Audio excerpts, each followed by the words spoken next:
kayo? Kumusta ka na, mami mo? Wala siyang malay, Dad.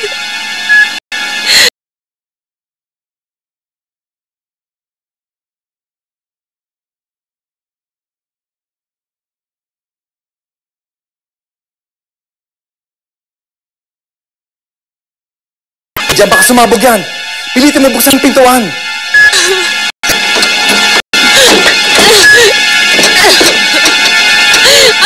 Buksan.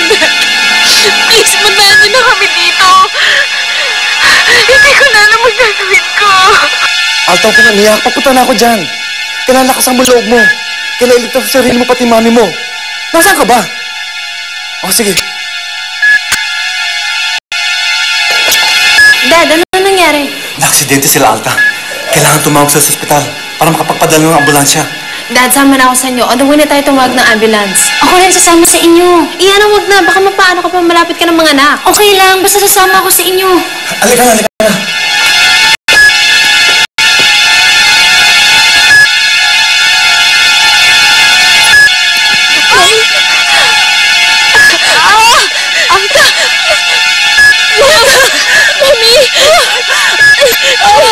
Miss Choco! Mami, sandali lang! Tulungan niyo kami! Tulungan niyo kami! Mami!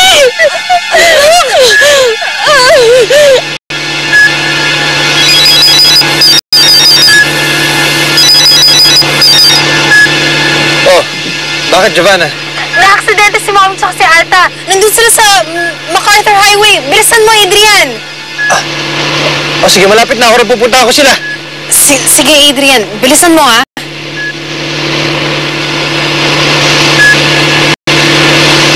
Si Alta, subukan mo tawagan. Sige, dali.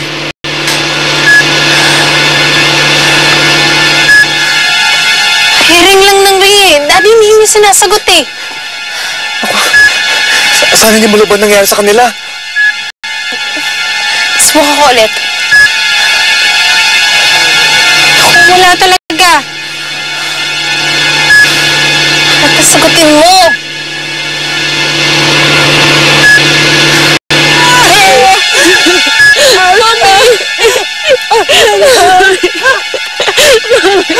Mami, kaya niyo yan!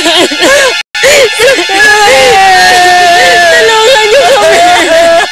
Makayanin niyo! Kaya niyo yan para sa atin!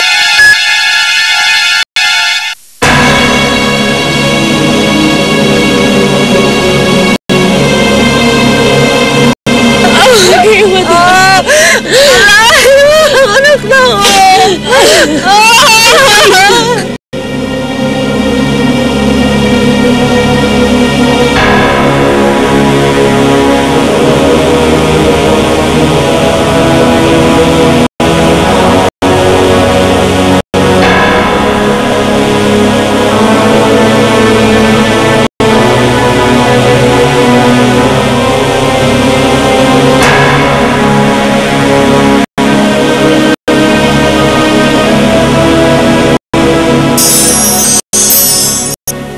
Itataya akong buhay ko sa kasong to.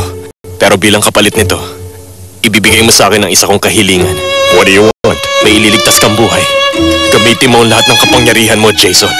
Kapahamakan ba ang magiging kapalit ng isang tunay na pagmamahal? Mula sa oras na to, business partners na lang tayo. Immoral na abogado at ang immoral niyang partner. Isa lang babaeng minahal ko. Yun ay si Allison Lee. Dustin, mabubuhay ako. Pangako yan. Love story in